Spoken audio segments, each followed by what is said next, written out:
essa palavra vai provocar uma mudança interna, uma ruptura tão poderosa dentro de você, que a tua vida vai ser ressignificada. Amém. Então vocês estão comigo nessa palavra. Por favor, coloque o tema do sermão aqui. O tema do sermão é milagres no deserto. Fala assim comigo, milagres no deserto. Vai lá. Eu queria que você lesse comigo dois trechos, dois fragmentos aqui de livros diferentes do Antigo Testamento. O primeiro, Êxodo capítulo 13, versículos 17 e 18. Põe na tela, por favor, Êxodo capítulo 13, do versículo 17 até o versículo 18. Está aqui o versículo 17, eu vou esperar você abrir a sua Bíblia. Quero encorajá-lo a trazer um exemplar da Bíblia Sagrada, tá? A andar com a Bíblia. Antigamente, tu estava lá no mundão, estava na praia, né? Os homens com aquela tanguinha, mamãe tô forte, e postava uma foto com uma lata de Brahma. Hoje tu tem vergonha de andar com uma Bíblia, hoje tu não anda com uma Bíblia. Por que tu faz isso? A Bíblia comunica o manual de regra da sua fé, e você não anda mais com ela, então é importante, comunica muita coisa. Ande com a sua Bíblia, não deixa ela só aberta no carro, no Salmo 91, não deixa não, tá? Porque não vai proteger teu carro não, o que vai proteger é você viver as palavras do Salmo 91. Pois bem, então abra a sua Bíblia, ou abra aí seu aplicativo das Escrituras, ou leia aqui na tela. A gente está utilizando uma King James atualizada. Diz assim: ora, quando o faraó deixou o povo partir, Deus não o guiou pela rota da terra dos filisteus. Então eu gostaria que vocês marcassem ali que Deus deu a direção pelo qual caminho o povo deveria seguir. Tá? Não foi aleatório, não foi uma escolha de Moisés, tampouco foi uma pressão do faraó, foi uma escolha divina. Deus não o guiou pela rota da terra dos filisteus. Embora esse fosse o caminho mais curto. Podem grifar aí se vocês têm esse hábito, ou se vocês gostam de anotar a palavra, podem anotar aí. Existe uma curiosidade nisso. Então Deus não quis que o povo fosse por o caminho mais curto. Deus não estava com pressa. Deus estava com propósito. Nós que temos pressa, Deus tem propósito. Fala isso comigo. Nós temos pressa. Deus tem propósito. Ok. Porquanto entendeu o Senhor. Então foi um plano de Deus. O entendeu o Senhor significa havia um plano de Deus. Para que, porventura, o povo não se arrependa do passo dado ao deparar-se com a guerra e volte para o Egito. Ok, vamos ver o 18. Diz assim: Deus então fez o povo dar a volta pelo caminho do deserto, pelo Iansuf, Mar Vermelho, embora os filhos de Israel tivessem saído armados da terra do Egito. Agora vamos ler Oséias capítulo 2, versículo 14. Põe aí para mim, por favor. Oséias capítulo 2, versículo 14. Você que está anotando ou você que está abrindo a sua Bíblia. Oséias, profeta Oséias, capítulo 2, versículo 14, vai dizer assim: portanto, agora vou atraí-la, vou levá-la para o deserto, a falar-lhe com carinho. Esses dois textos falam do mesmo processo, em tempos diferentes, mas para a mesma nação e com a mesma visão. Falam para Israel, fala sobre um processo, levar ao deserto, e a visão é a mesma. Tem um outro texto que é Apocalipse 12, a gente toca no final, não precisa ler agora. Mas estes dois textos aqui nos apresentam um paradoxo divino. Deus escolheu o deserto. O deserto para Israel não foi um erro de cálculo, não foi um erro da vida, foi precisão divina. Existe já uma quebra de paradigma nos conflitando aqui. Porque nós, diante dos intempéries da vida, costumamos dizer, são problemas, são imprevistos. Aconteceu. Olhando para a nação de Israel, nós já nos chocamos com essa realidade. Quem escolheu o deserto não foi Israel. Porque, naturalmente, a nossa escolha vai ser um sábado à tarde, assistindo uma série coreana, se for a minha esposa, comendo um pouquinho de Nutella. Aleluia. Ela não come Nutella não, viu? Eu só falei aleatoriamente. Deus escolheu o deserto, porque nós não escolhemos o lugar ruim. Porque, aparentemente, ele é ruim, mas a essência dele é milagre. Deus tem essa característica de nos colocar em situações que aparentemente são ruins, mas o fruto daquela situação é milagre. Então nós entendemos que Deus escolheu Israel para ser seu povo. E este povo estava cativo, era escravo, por escolha própria, não escolha de Deus. A Bíblia chega a dizer em determinado momento, do que se queixa o homem? O homem se queixa dos seus próprios pecados. Então nós nos queixamos de Deus, nós questionamos a Deus, mas na verdade estamos vivendo as consequências das nossas escolhas, dos nossos pecados. Situações ruins e difíceis que passamos, que são frutos de nossas escolhas. Mas neste caso aqui, Israel entrou num período de transição, entrou em uma geografia que não foi escolha própria. Não entrou voluntariamente, Israel entrou por escolha de Deus. Eu gostaria que você dissesse assim comigo: Deus não erra em seus planos. Deus não improvisa comigo. O que eu estou querendo te dizer? O que está acontecendo com você não é um erro de percurso, é cálculo divino. O que estava acontecendo com Israel era cálculo divino. Foi planejado por ele. Foi idealizado por ele. Os contornos dessa história, Deus desenhou. E Oséias, assim como Moisés, também está falando de uma escolha de Deus, que Deus atrairia Israel para o deserto. Ok. Então vejam aqui.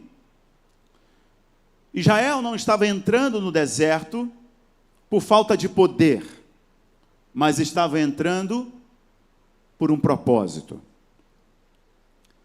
Existem milagres que só vão acontecer na nossa vida quando tudo ao redor desaparecer. E o deserto faz isso conosco. Ele faz a gente parar de se distrair com coisas supérfluas, coisas que de fato não têm necessidade. Ah, como eu já caí nessa armadilha do meu coração. Comprar aquilo que eu não precisava com o dinheiro que eu não tinha. Olha o Senhor falando. O deserto faz a gente recuperar o foco. Anote isso aí. No deserto não tem plateia. Se não tem plateia, a gente não precisa de performance. E Deus não trabalha com performance. Deus não trabalha com aparência, Ele trabalha com essência. A maioria de vocês vivem a vida de vocês pela métrica, pelo crivo da performance. O que eu visto, o que eu como, onde eu vou, o que eu posto, a casa que eu tenho, o carro que eu tenho. Ela é a métrica da performance. Preciso performar para mim mesmo, para provar que eu sou alguém, para mim mesmo ou para o meu pai, que dizia que eu não era ninguém. Eu preciso sair por aí pegando uma e outra a cada semana para provar que eu sou macho de verdade, porque na infância meu pai dizia que para ser macho tinha que pegar as menininhas. Então a identidade dele está cravada, é pelo crivo da performance. Quantos homens estão morrendo de trabalhar, porque eles precisam performar. Performar para ostentar uma vida que Deus não quer que você tenha. É fruto da sua vaidade, da minha vaidade. No final, o deserto nos ensina que toda aquela correria, que todo aquele desespero e toda aquela performance não valeram de nada. Então Deus levou Israel para o deserto, porque Deus não queria plateia no tratamento. E quando Deus está tratando com você, Ele leva você para um lugar onde é só você e Ele. Não queira levar mais ninguém contigo, porque vai te atrapalhar. Por mais que seja duro ouvir essa verdade, Deus estava fazendo isso com Israel. O que Ele tinha que fazer deveria ser no secreto, e vocês vão entender por quê. Porque embora Israel estivesse temerosa enquanto nação, achando que Deus não estaria com eles no deserto, eles aprenderam que o deserto não é a ausência de Deus. Deserto é onde Deus cria o cenário para ele se tornar inevitável. O deserto cria o cenário onde Deus é inevitável. Porque se não tiver água para você beber, você morre. Se Ele não mandar o pão do céu, você morre de inanição, morre de fome. Deus levou Israel para o deserto para entender que não é só presença, é Ele manifesto naquele lugar. E Deus queria ser inevitável para Israel, e vocês vão entender por quê. Anote essa frase se você gosta de anotar, se você gosta de post-it, lembrando você das frases do culto, ou se você gosta de colocar nos seus stories. Deserto é igual a poder adquirido no processo. Deserto é igual poder adquirido, autoridade adquirida no processo. Então eu vejo muitas pessoas hoje que dizem assim: eu quero que Deus me use. Bem-vindo, Deus vai te levar para o deserto. Eu quero ser usado por Deus para pregar a palavra. Que legal, gostei. Espere um deserto. Eu quero ser um grande empresário cujos recursos vão financiar a obra do Senhor. Sim, mas o deserto vai primeiro treinar o seu coração, porque senão o dinheiro te compra. O deserto é o processo que Deus utilizou para gerar a nossa identidade. Nenhum grande profeta se tornou grande profeta antes do deserto. Foi necessário primeiro o deserto. Então o deserto é igual à autoridade adquirida no processo. Isso é Jó, isso me lembra de Jó, que não estava em um deserto geográfico, numa terra árida. Jó era um dos homens mais ricos do Oriente. E ele demonstrava sua gratidão a Deus enquanto era rico. A Bíblia diz que Jó sacrificava, temendo que os filhos pecassem contra Deus. E ele dizia assim, inclusive, quando veio o dia mau: o que eu temia, mais me sobreveio. Jó era um homem íntegro, vocês conhecem a história dele. Mas o que conecta isso daqui ao final do processo é quando ele diz no capítulo 42: antes, ó Deus, eu te conhecia de ouvir falar, mas agora os meus olhos te veem. Ele passou pelo processo, não passou pelo processo murmurando, não passou pelo processo olhando para trás e maldizendo. Ele passou pelo processo, viu as consequências do processo, e essas consequências não mataram, geraram autoridade. Amém. O apóstolo Paulo vai falar sobre isso. Eu sei, todas as coisas cooperam para o bem daqueles que amam a Deus. Esse eu sei é o deserto. Nada gera mais credibilidade em você do que o deserto. Porque se você suportar este lugar, que não é geograficamente, se você suportar este período de transição na sua vida, você sai dele com autoridade. Mulher, você está orando pelo teu marido há quanto tempo? Quando você sair desta estação, que seja um deserto, que você está só você e Deus orando pelo seu marido, e ele continua no álcool, ele continua longe de Deus, ele continua recusando a sua fé, repreendendo você, até imprime a você algum gesto de vergonha, porque sabe que você vai para a igreja, às vezes ele até diz vai dar dinheiro para pastor. Se você passar por este período, no final dele você vai ver o seu marido de mãos dadas com você, rendendo-se ao Senhor Jesus, assim como no domingo passado nós batizamos aqui famílias.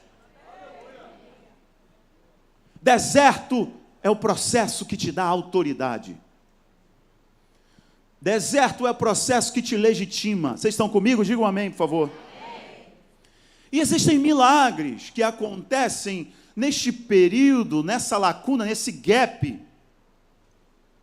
que são os milagres mais poderosos que um crente pode provar. São os milagres mais extraordinários que Israel iria provar. Digo a vocês, posso estar errado, mas assumo a possibilidade do erro. Os maiores milagres que Israel viu não foi em Canaã, não foi em nenhum outro lugar, foi no deserto. Deus abriu a sua caixa, o seu arsenal de milagres no deserto. E vocês vão ver aqui 5 milagres que Deus faz em meio ao deserto. E eu quero que você viva esses 5 milagres que nós vamos liberar aqui hoje. O primeiro milagre, eu separei os 5 para vocês, e o primeiro milagre que o deserto faz conosco, põe por favor, o milagre do tratamento. Este é um milagre, que a gente não alcança a graça do mesmo no tempo de bonança, no tempo de tranquilidade, mas a gente alcança o milagre do tratamento no deserto.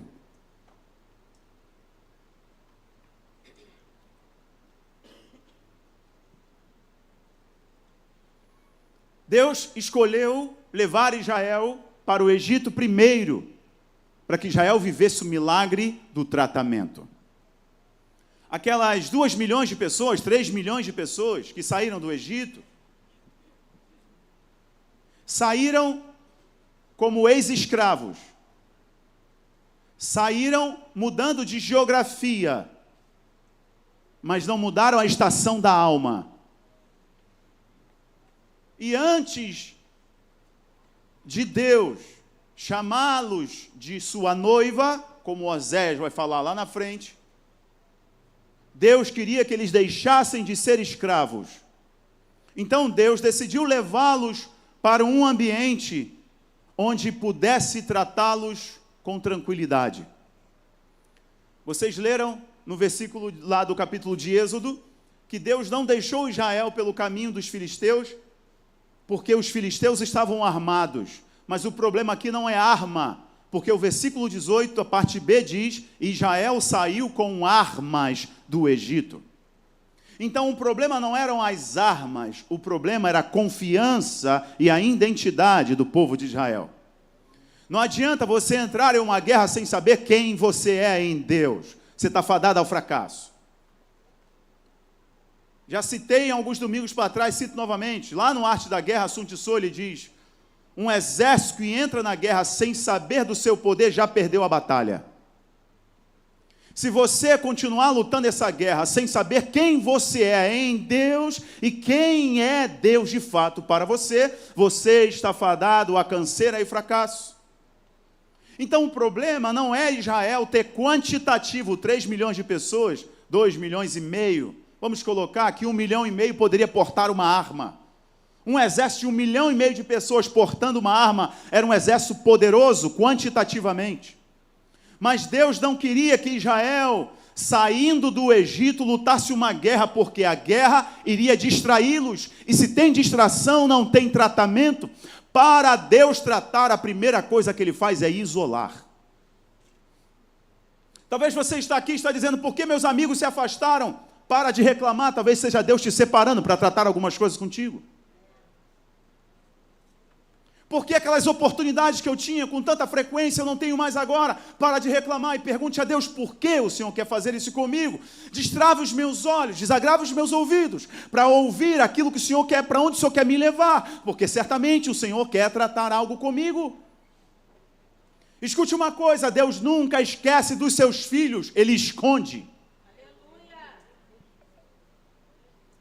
Se vocês lembrarem, no livro de Crônicas, está registrado em Reis também, o momento em que um homem, se não falha a minha memória, que era um bebezinho chamado Joás, que foi escondido no templo, atrás do templo, enquanto uma mulher chamada Atalia conspirava e matava todos os filhos do rei, porque ela queria assumir o trono, e ela mata todos os descendentes da família real.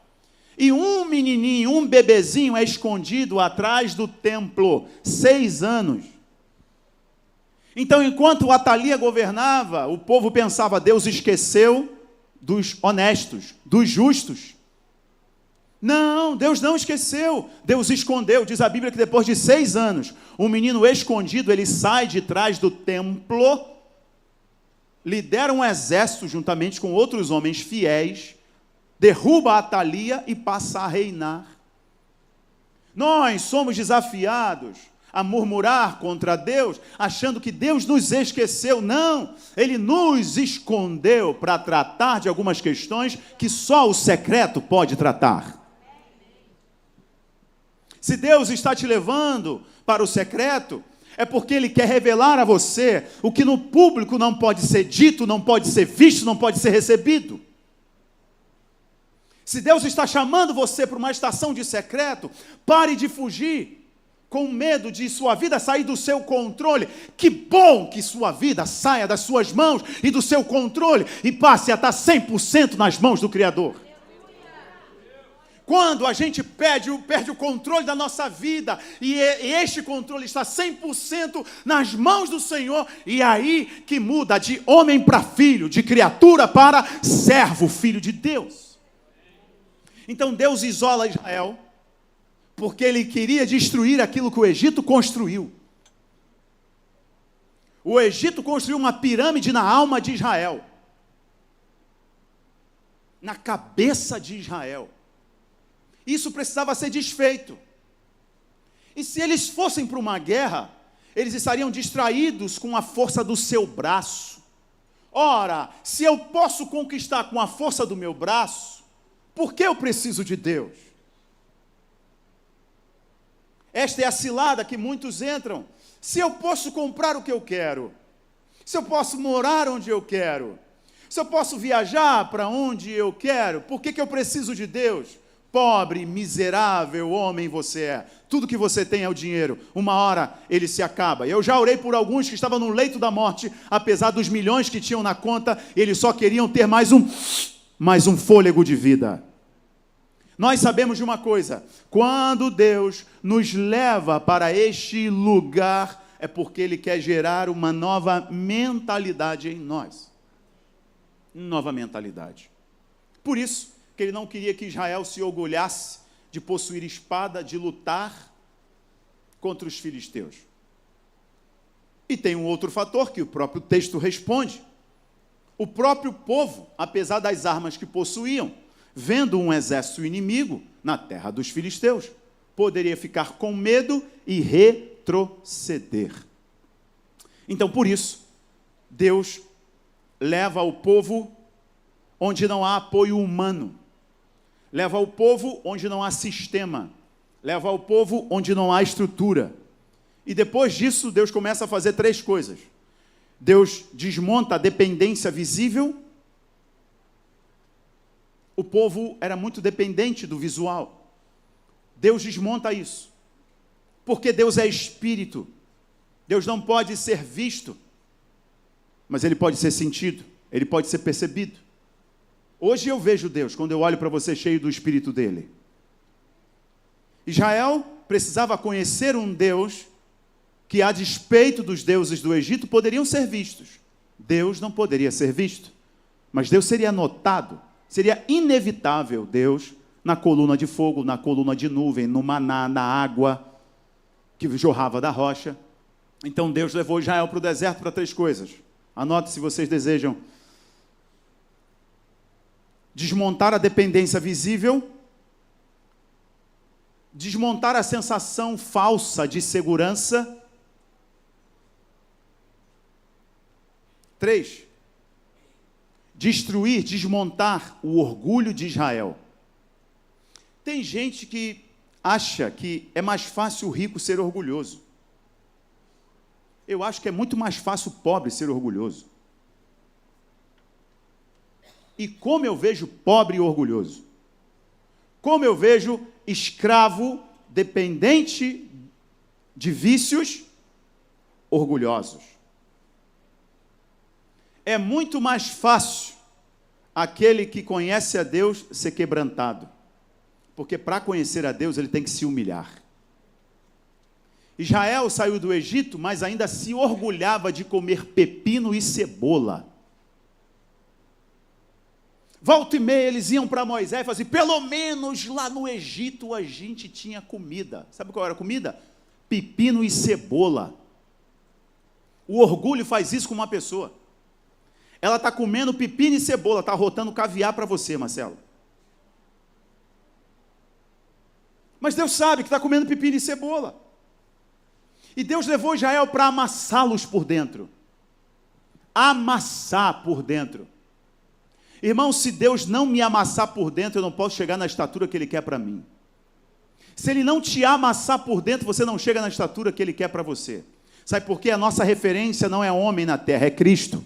E a Bíblia diz que Cristo foi o homem mais humilde da terra. Tão humilde ao ponto de despir-se da sua glória e assumir o meu pecado e o teu pecado. Não tendo nenhum pecado, Ele foi condenado por mim e por você.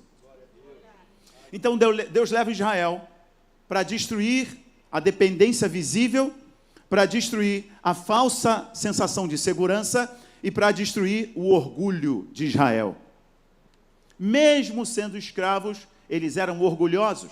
A Bíblia diz que eles eram um povo de dura cerviz. É isso aqui, ó. Um povo que não inclina a cabeça. Dura cerviz.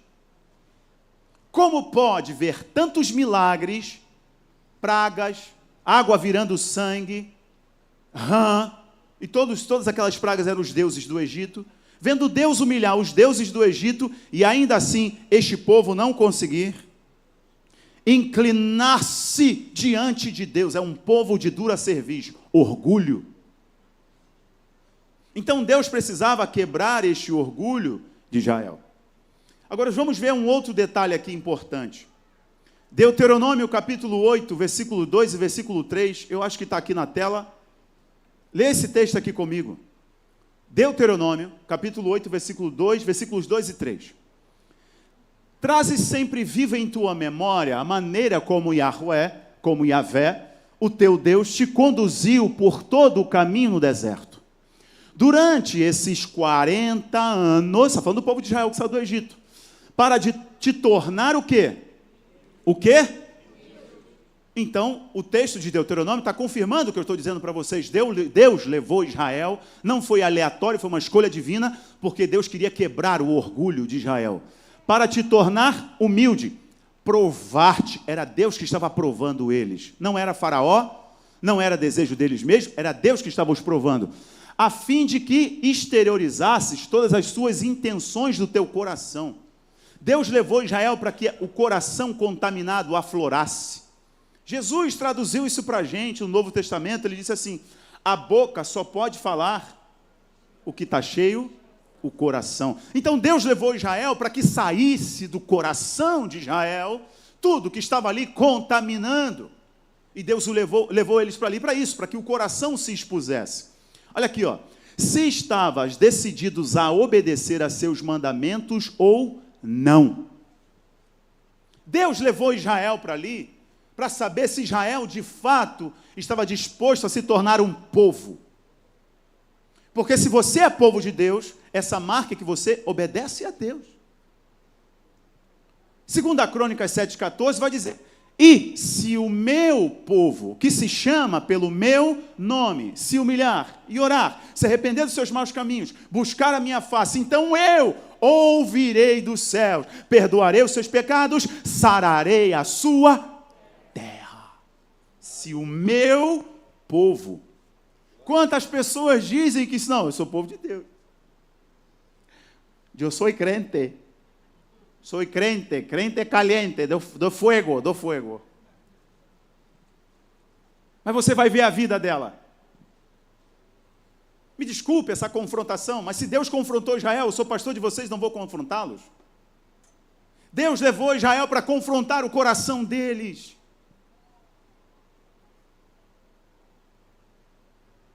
Percebam que o primeiro milagre do deserto, embora a gente aqui esteja tudo fantasiando que o primeiro milagre do deserto é ser uma provisão, não. O primeiro milagre do deserto não é provisão, é treinamento. O primeiro milagre que a gente pode viver em um tempo de deserto é Deus nos amassar. Deus fez isso com Israel, para que Israel não se iludisse, não se perdesse, não retrocedesse para a vida de pepino e cebola e subjugo no Egito. Agora entra uma parte que me fez chorar. Nenhum Deus daquela época colocava o deserto como a sua jurisdição. Nenhum Deus daquela época colocava o deserto como lugar de expressão do seu domínio e de sua glória. Baal era adorado em Canaã, porque Canaã era verde, Canaã era fértil, Canaã tinha rios, Canaã tinha agricultura, mulheres belas, Canaã o solo brotava, logo Baal era o Deus que fertilizava a terra de Canaã. E os adoradores de Baal acreditavam que o sêmen do mesmo era a semente que fazia germinar a terra. E por isso que tem sempre símbolos fálicos. E é por isso que hoje se espalha obelisco em vários lugares. É um resquício dessa cultura imoral e idólatra de adoração a Baal. Vocês conseguem ver isso? Na entrada de uma cidade, nós ignoramos territorialidade, mas vai ver lá se não tem uma pirâmide, ou não tem um obelisco da maçonaria, não tem um obelisco da Rotary International, ou qualquer outra sociedade secreta, que são os antigos adoradores de Baal, de Acera, onde a Bíblia diz que nos montes tinham os postes e altos ídolos. Esses deuses poderosos ostentavam os seus símbolos, sua genitália, porque era ele que fecundava a terra, era ele que germinava a terra. Baal significa dono. Baal era o dono de Canaã. O Egito tinha um dono, eram os deuses do Egito, e Deus provou com as pragas, 10 pragas, que os deuses do Egito não eram nada. Humilhou todos os deuses do Egito. E agora, pastor, e o deserto? O deserto é uma terra sem jurisdição. O deserto é uma terra que Deus levou Israel dizendo, aqui você terá o meu domínio total. E o que eu fizer aqui, ninguém dará crédito a outro Deus, porque aqui é só eu e você. Quando Deus leva você para o deserto, Ele está dizendo, quando eu terminar nesse processo contigo, ninguém vai ter autoridade de dizer, a porta se abriu por causa de mim, isso aconteceu por causa de mim. Ninguém vai poder dizer, porque aquele lugar que eu te levei era minha propriedade e foi eu e você o tempo todo.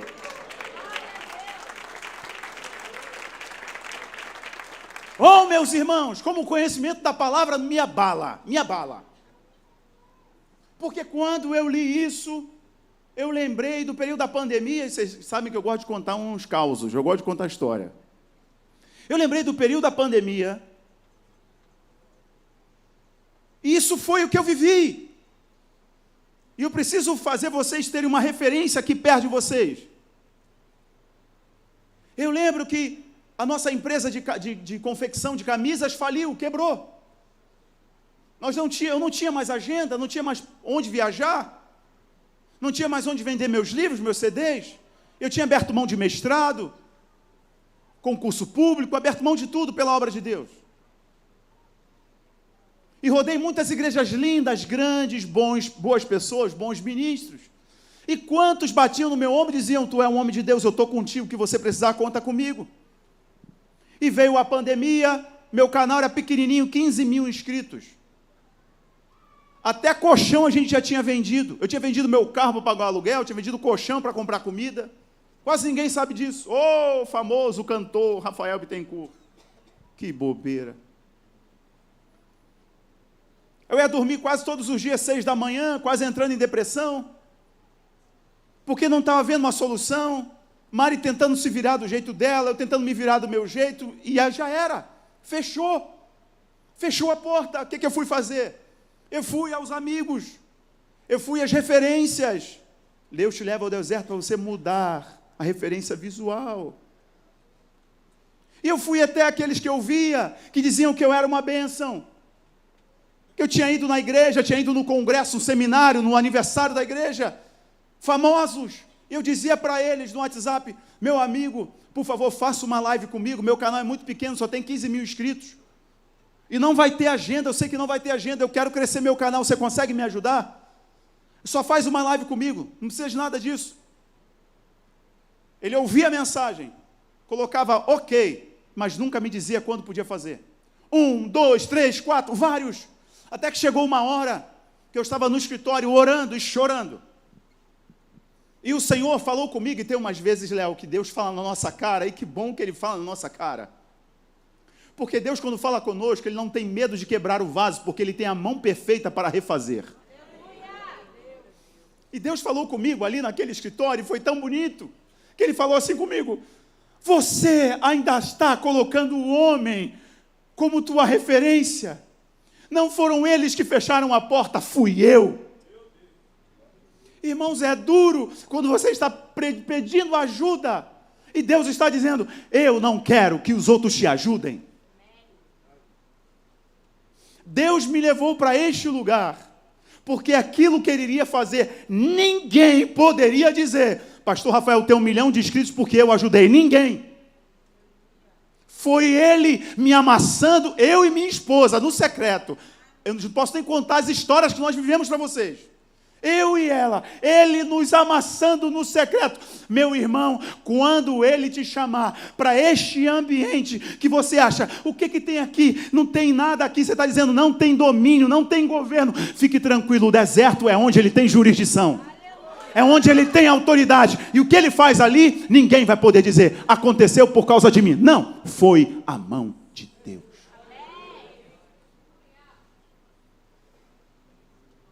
Eu não sei se vocês sentem que Deus está segurando na mão de vocês, mas eu sinto, Deus está segurando na minha mão.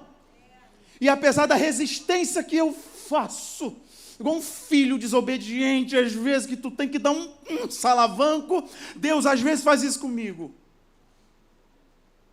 Ele quer me levar para este lugar, onde Ele vai me tratar plenamente, e eu estou resistindo. Aí Ele dá uns puxõezinhos. Canaã pertencia a Baal, e a gente anda para o segundo milagre, porque Baal significa dono. O Egito tinha alguns donos, inclusive Faraó se achava uma divindade encarnada. O que Deus tinha que fazer no Egito, Ele fez para os egípcios. Mas o que Ele tinha que fazer para Israel, Ele fez no lugar de sua autoridade, no deserto. Talvez você está reclamando, achando que a sua vida está no deserto. Deus te levou para o ambiente dEle. Deus te levou para o lugar onde você só terá olhos para Ele.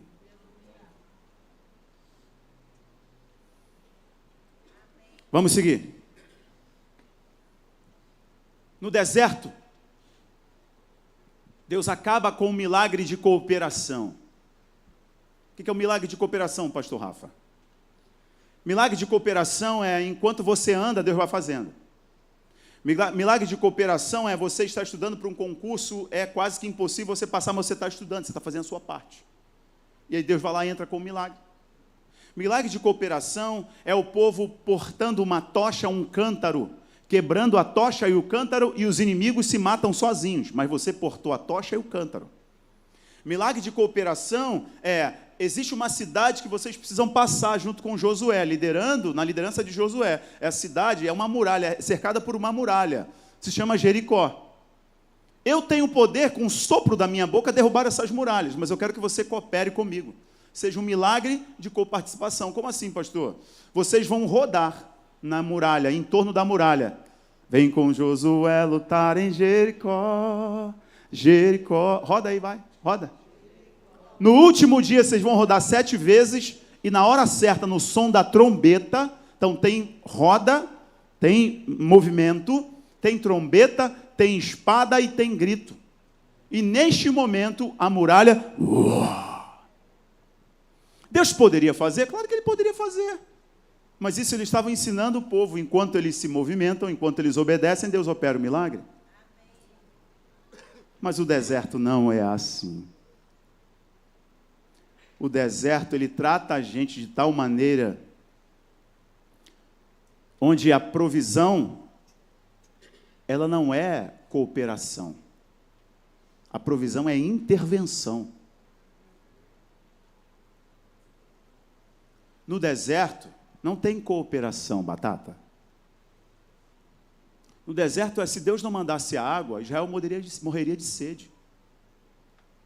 No deserto, se Deus não manda as codornizes, as codornas, voando, para eles comerem proteína, eles ficariam subnutridos. No deserto, se Deus não manda o pão descendo do céu, eles morreriam de fome. O deserto me ensina que, quando eu entrar na terra prometida, eu trabalho junto com o Senhor. Mas antes de eu chegar na terra prometida, eu preciso aprender a depender 100% de Deus. Não existe fidelidade na terra da promessa se você não aprendeu a depender de Deus na terra da escassez. Deus nos leva para esse deserto, para os desertos da vida, para que a gente possa mudar a percepção. Quando a gente está na terra da promessa, a gente fica assim, ó, buscando um sinal, para receber alguma mensagem de alguém, da ajuda de alguém. Quando a gente está no deserto, a gente está assim, ó.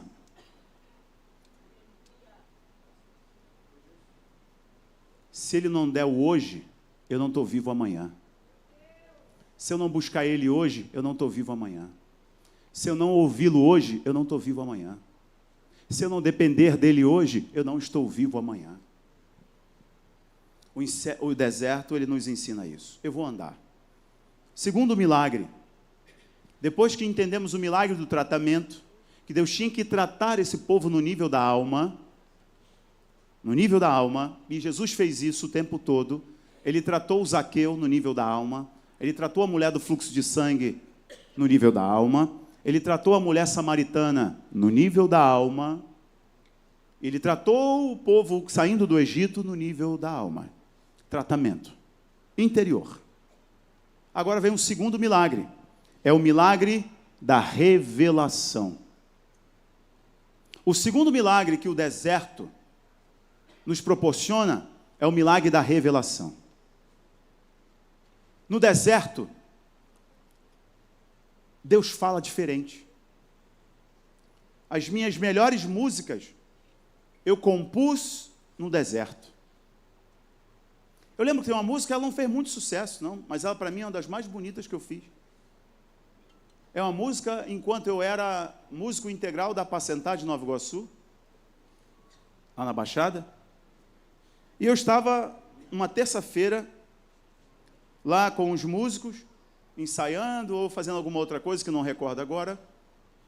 E chegou até mim uma irmã, cujo esposo era um diácono da igreja, e eles eram os mais fiéis.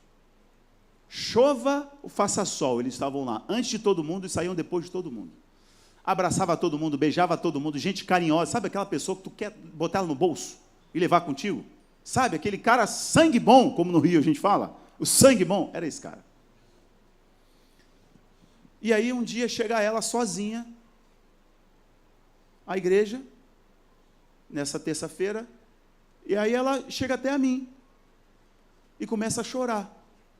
E fala assim: Rafael, será que vocês podem orar pelo meu marido, o tal diácono?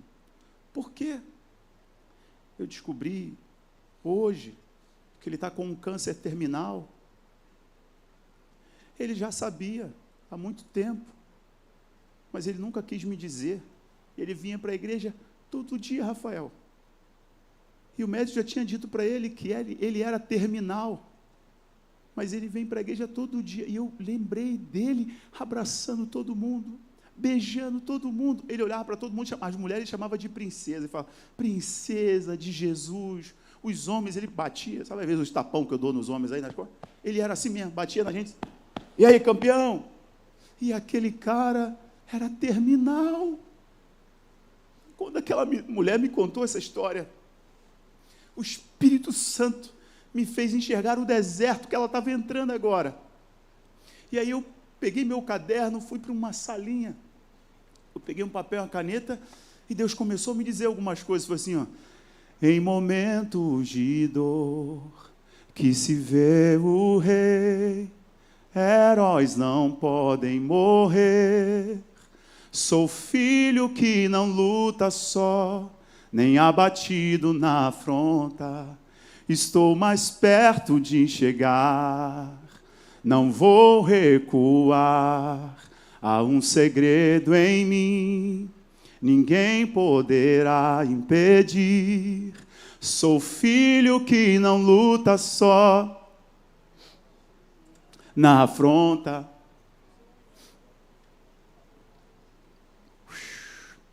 O coro é: sei que não estou sozinho nessa guerra, Ele luta por mim. Sei que não estou sozinho nessa guerra, Ele luta por mim. Não recuarei, nada temerei. Comigo está o Senhor, comigo está o Senhor. As melhores canções Deus me deu, ou na minha escassez, ou no deserto que Ele me levou, ou no deserto que eu percebi que uma pessoa amada estava entrando. A música Deus do Impossível eu escrevi dizendo: nunca mais eu vou cantar uma música, nunca mais eu serei cantor. Eu estava sendo comparado, eu achava que tinha entrado numa guerra que não era minha. Eu estava lá em Minas Gerais, eu dizia: nunca mais, eu não quero cantar mais, eu posso pregar, mas nunca mais eu canto, nunca mais eu vou cantar. O Espírito Santo me falou: pega o papel e a caneta, eu vou te responder. Quando tudo diz que não, sua voz me encoraja a prosseguir. O que é isso? O deserto faz você ter revelações que você não tem em nenhum outro lugar. Prepare-se para ouvir o Espírito Santo como nunca antes você ouviu, você ouvirá no deserto. Pastor, então a gente tem que querer o lugar do sofrimento? Não. É se você, porventura, passar por essa estação, por este lugar, sabe, não foi ao acaso, a sua vida está nas mãos do Senhor, sua vida não está na mão do diabo, a sua vida está na mão de Deus. E se a sua vida está na mão de Deus, prepare-se para as maiores canções, prepare-se para os maiores testemunhos, prepare-se para as maiores revelações, e a maior revelação é Ele revelando-se a você face a face. O deserto, Deus nos atrai para Ele. Porque se Deus não nos atrair para Ele, a gente se perde. Oséias capítulo 2, versículo 14. Põe na tela para mim. Oséias capítulo 2, versículo 14. Vamos retomar o texto que nós lemos antes. E diz assim: portanto agora vou atraí-la, vou levá-la para o deserto, falar com carinho. O que é isso aqui? Deus está tratando Israel como noiva.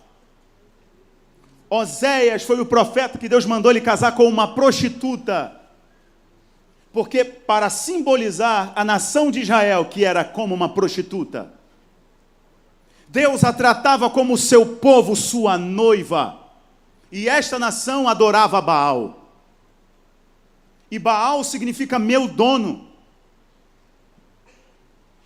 E Deus, para mostrar o coração deste povo que não foi tratado, Deus manda o profeta se casar com uma prostituta. Ele tem 2 filhos. Não povo e não amado. 2 filhos. Loami e Lohuama. E volta e meia, o profeta Oséias, usado por Deus, abre a sua boca e fala a esta nação que trocou Deus pelos prazeres, riquezas que Baal ofereceu. Mas Baal não é nada, Baal não é ninguém. Baal é um pedaço de pau, um pedaço de pedra. que algum homem atribuiu a ele autoridade em algum momento, e as pessoas acreditam. Acreditavam. Aí chega o versículo 14. No milagre da revelação, Deus se revela porque Ele te chama. Ele diz assim: eu a atrairei para onde? Para o palácio? Eu a atrairei para onde? Para onde? Então é como se Deus estivesse no deserto, chamando a sua noiva para este lugar. Deus estava lá antes. O que me prova é que quando Ele está levando você para o deserto, fica tranquilo, Ele estava lá primeiro. Deus está dizendo para essa noiva: eu estou aqui chamando você. E a palavra atrair do hebraico é seduzir. É como se fosse um canto de um noivo encantando a sua noiva. Olha que coisa linda, gente, que me faz chorar. Eu preciso me segurar aqui. Deus sabia que esse povo estava com o coração imundo. Deus sabia que esse povo era idólatra. Douglas, Deus sabia que esse povo não curvava a cerviz. Deus sabia que esse povo estava se prostrando diante de imagens. Deus sabia que esse povo estava enlamaçado pelo pecado. Ainda assim Ele está dizendo através do profeta Oséias: eu sou como um marido apaixonado pela sua noiva, estou atraindo ela para perto de mim. Que amor é esse? Que Deus é esse? Que apesar das minhas falhas, dos meus erros, Ele ainda está me chamando como um noivo chama a sua noiva. É isso que Ele está passando para a nação de Israel. Ou seja, vocês não merecem, mas ainda assim eu amo vocês. E Ele chama essa nação para o deserto. Por que deserto? Aí, em Canaã, aí neste lugar, aí nessa geografia, tem muitas distrações, você não vai me ouvir. Mas eu estou atraindo você para o deserto. Não existe casamento sem um código nupcial. Não existe casamento sem lei. Não existe casamento sem pacto mútuo. Não existe casamento sem festa. Olha aí, tem um chat GPT falando. Não existe casamento sem esses elementos. Aí Deus leva Israel para onde? Para o deserto. E no deserto Deus dá a lei. Era o pacto de Deus com sua noiva. No deserto Deus a adorna, Deus a veste. Escravo quase não tinha roupa. E Deus decide vestir Israel, vestir de tal modo, veja o que Deus fez com o povo de Israel. A Bíblia diz que o povo ficou andando em círculos durante 40 anos. Quanto tempo? E a Bíblia diz que as sandálias dos pés não se desgastaram. A roupa do corpo não se consumiu. Como que pode, meu irmão? Você compra uma camisa hoje GG, você lava, ela vira PP. Não é verdade? Imagine naquela época, sem tecnologia. O povo andava e a sandália não arrebentava, não desgastava. Porque enquanto você decide confiar, a cada passo que você dá, Ele te renova. A cada passo que você dá, Ele te renova. A cada passo que você dá, Ele te renova. A cada passo que você dá, Ele te renova. A cada manhã, um renovo. A cada manhã, um renovo. A cada dia, um renovo. A cada luta que vem, um renovo. A cada provação que vem, um renovo. A cada notícia que vem, um renovo. A cada batalha que se levanta, um renovo. A cada desafio com os filhos, um renovo. A cada desafio com o marido, um renovo. A cada desafio com a mulher, um renovo. Deus renova o povo todos os dias durante 40 anos. Oh, aleluia. Então o segundo milagre é o milagre da revelação. O terceiro milagre é o milagre da redefinição de identidade. Põe na tela para o pessoal que está anotando. Terceiro milagre, milagre da redefinição de identidade. Israel precisava provar deste milagre. Vou usar uma expressão dos coaches. Redefinir o seu mindset. Israel estava sem algemas, sem ferrolhos, sem grilhões, mas ainda era escravo mental. Escravo mental. Escravo religioso. Israel era tão escravo religioso, a gente não tem dificuldade de aceitar que Israel era não só escravo por causa dos ferros, dos ferrolhos, das correntes, mas a gente não aceita que Israel era escravo religioso, mas Israel era escravo religioso.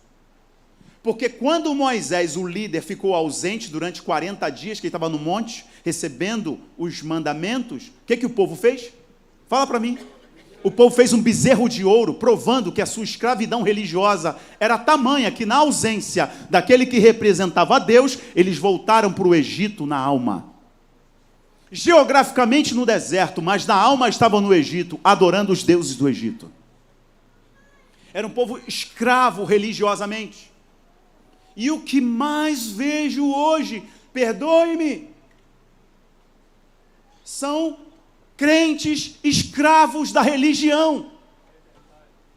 O que mais vejo hoje são ovelhas escravas de pastores.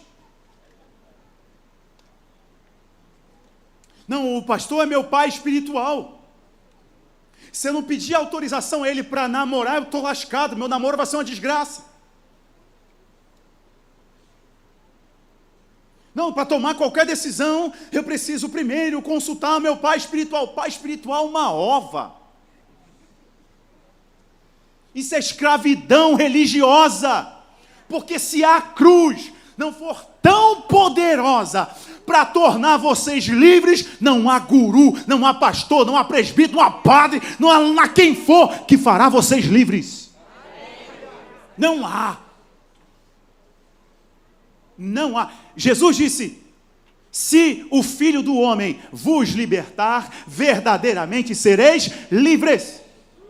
E quantos escravos religiosos nós temos que acham que só têm comunhão com Deus porque vêm na igreja no domingo? E de segunda a sábado a vida é uma escravidão, está provado, é escravidão religiosa. Ele não conheceu ao Deus que liberta a alma e o espírito completamente.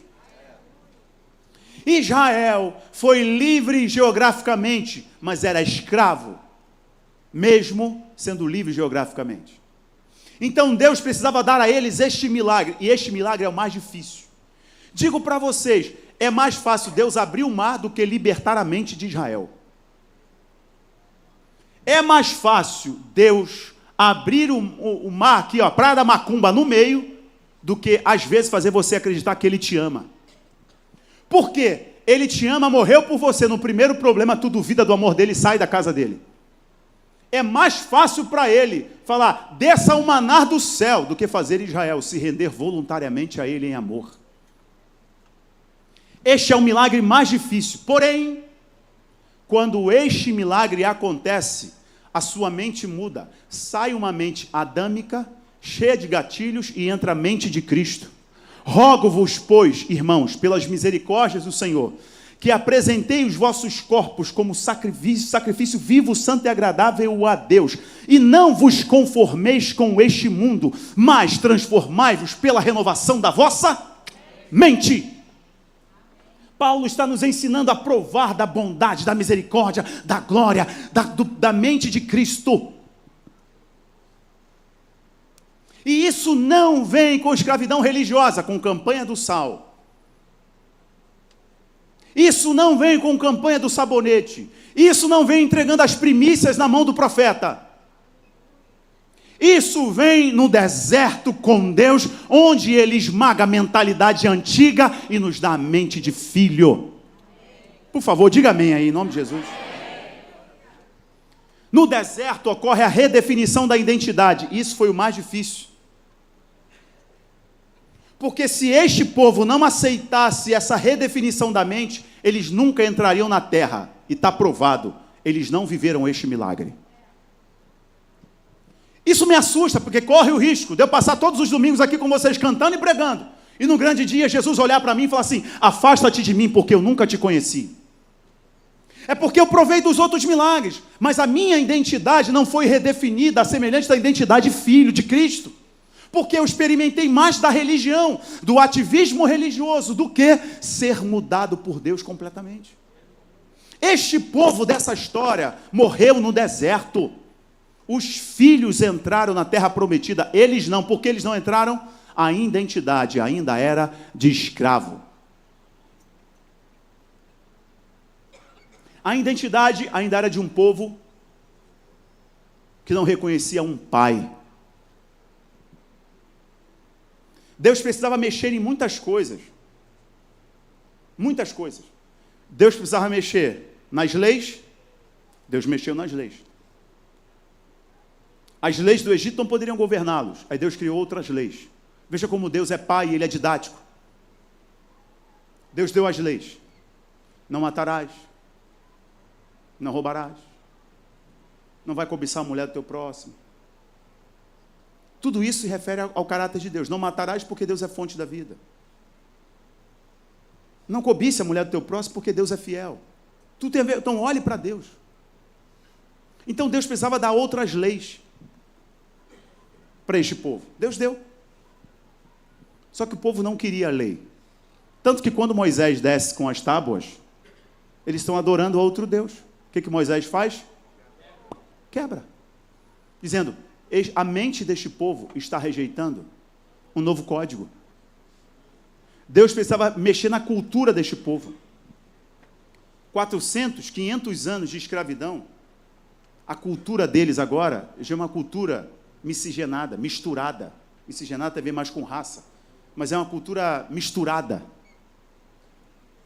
As festas já eram misturadas. Os valores já eram misturados. Então é por isso que Deus os separa para purificar, para eles receberem uma nova cultura. E essa cultura viria de onde? A cultura viria do céu. No Egito tinha festa tem a ver com a cultura. E a cultura tem a ver com a sua percepção, sua macrovisão. É como você enxerga a vida, enxerga o mundo. Isso passa pela cultura. E é por isso que a cultura hoje é tão promíscua. É por isso que a cultura hoje prega uma mulher empoderada mostrando a popa do bumbum. É por isso que a cultura hoje tem muitas festas imorais, a exemplo, o carnaval. Porque se você consegue escravizar o povo culturalmente, esse povo jamais será livre na sua plenitude. É por isso que nessa cultura, as crianças estão se sexualizando precocemente. A cultura do mundo não é a cultura de Deus. A cultura do Egito não poderia ser a cultura de Israel. E é por isso que ali Deus estabeleceu as festas para Israel. As festas não é só para o povo se alegrar. Não. As festas eram as celebrações do céu descendo sobre a terra. Era Deus dando a eles a chance de ter uma mentalidade nova. Deus estava resetando a cabeça deles por completo. Então Deus tinha que mexer na lei, Deus tinha que mexer na cultura, Deus tinha que mexer na identidade, Deus tinha que mexer no pertencimento e na fé. Então não tinha como este povo entrar na terra prometida contaminando as gerações seguintes com a mentalidade de escravo. Eu vejo que muitas coisas eu não vivi ainda, porque ainda existem coisas na minha mente que são fruto de religiosidade, que quando eu me deparo, eu falo, ixi, o que é isso aqui? O que tu está fazendo aí? Sai em nome de Jesus. A minha mente agora é de filho. A minha mente é de filho, é de sacerdote. Não há mais espaço para essa mentalidade mais. Quarto milagre é o milagre da noiva. No capítulo 2 de Osés, que vocês leram comigo, eu passo rápido por aqui, vocês viram que Deus atraía Israel para o deserto para falar-lhe. E Deus queria a atenção deste povo, porque era um povo que se perdeu E Deus queria conversar com eles no secreto. E o interessante é que Deus trata Israel como noiva. E aí vocês vão ver que para Deus fazer Israel se enxergar de novo como noiva, Ele tinha que tirar ela do seu ambiente. Tinha que tirar Israel do seu ambiente de controle. Tinha que tirar Israel desse ambiente, vou usar uma palavra que hoje em dia está tão banalizada, desse ambiente tóxico. Quero lugar contaminado pela idolatria. Fique comigo, a gente conclui agora. Quero lugar contaminado pela idolatria, pelo abandono da fé. E Deus então decide chamá-lo como noiva, chamar essa nação como sua noiva. Vejam o apreço de Deus para com um povo rebelde. Vejam o apreço, o cuidado de Deus com um povo que insiste em se afastar dele. Se ele é o noivo, e se ela é chamada como noiva, é porque Deus está chamando a sua noiva para o altar. Não há lugar de melhor reconciliação do que o altar. Marido e mulher, não há melhor lugar de reconciliação entre vocês do que o altar. Filhos, filhas, não há melhor lugar de reconciliação com os pais do que o altar. Homem e mulher que entraram aqui hoje, sentindo-se distantes, perdidos, afastados, indignos da glória de Deus, da presença de Deus, indignos até de, pô, quem sou eu de falar que sou cristão, que eu sigo a Deus, que eu sigo a palavra, eu não sou digno disso aí não. Não há melhor lugar para essa reconciliação do que o altar. Deus, para que a nação entendesse, a nação de Israel entendesse que ela precisasse voltar para Ele, ela convida para o altar da reconciliação. Neste caso foi o deserto. No nosso caso, foi a cruz do Calvário. Deus decidiu então convidar a todos, povos, tribos, línguas e nações, convidando-os para o altar da reconciliação. E este altar foi a cruz do Calvário. E mesmo quando aqueles homens,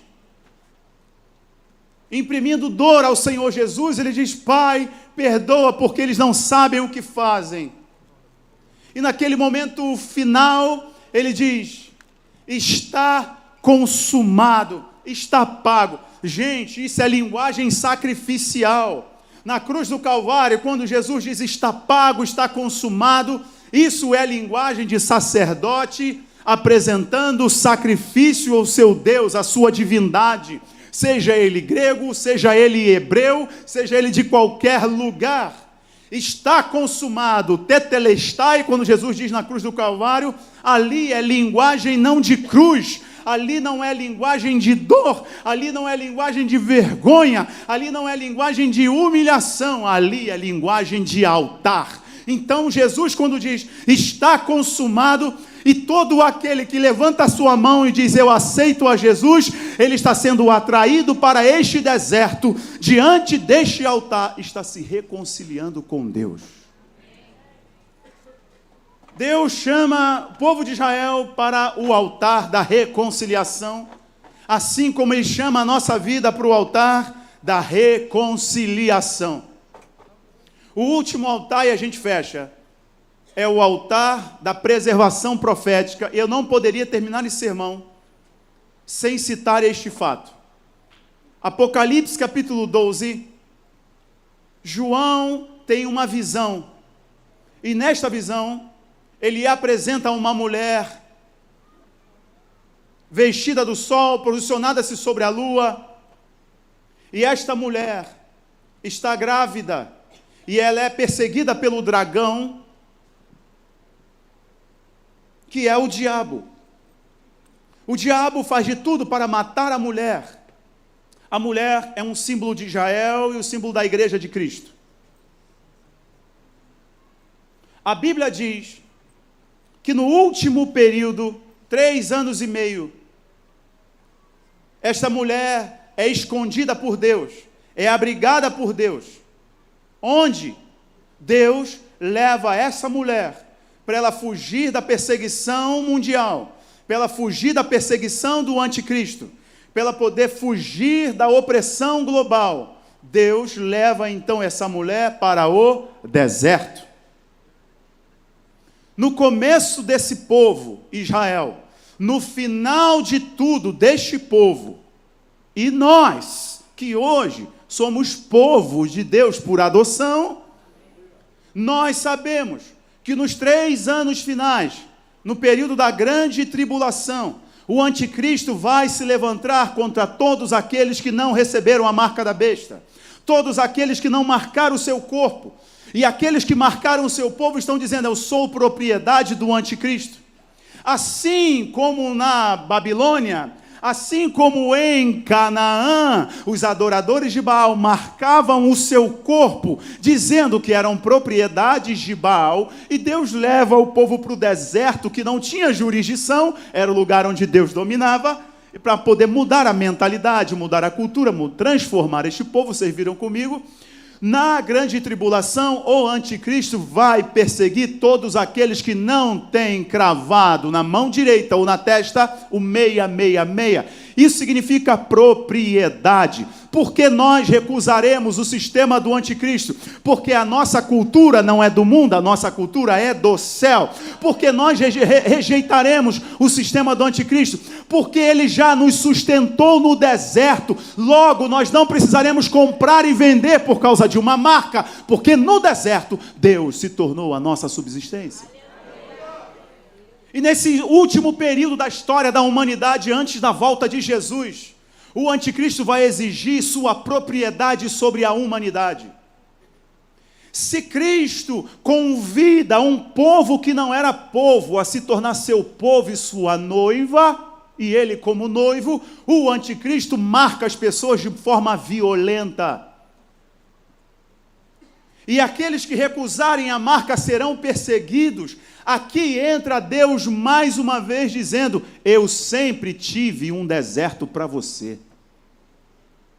Neste período, Deus guarda o seu povo, como os salmistas dizem, debaixo de suas asas. Debaixo de suas asas é o meu abrigo, meu lugar secreto. Só tua graça me basta, tua presença é o meu. Enquanto o anticristo estará perseguindo o mundo, obrigando as pessoas para comprarem ou venderem, apresentarem a marca. A marca é um símbolo de devoção, é um símbolo de propriedade, é um símbolo de escravidão religiosa. Nós, Igreja do Senhor, se estivermos aqui nesse período, vamos lembrar dessa mensagem. O povo saiu do Egito, mas era escravo religiosamente, e o anticristo vai convencer as pessoas que elas serão livres, terão muita tecnologia, vão poder comprar, vão poder crescer, vão poder prosperar, mas serão sua propriedade, serão seus escravos emocionais, escravos religiosos, escravos financeiros. Nós, a Igreja do Senhor Jesus, que fomos treinados nos desertos de Deus, Ele vai guardar a nossa vida todos os dias, até o soar da última trombeta.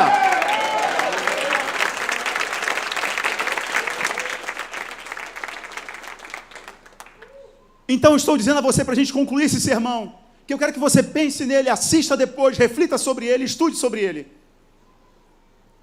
Que Deus utilizou os desertos, utiliza o deserto para nos treinar para o grande dia.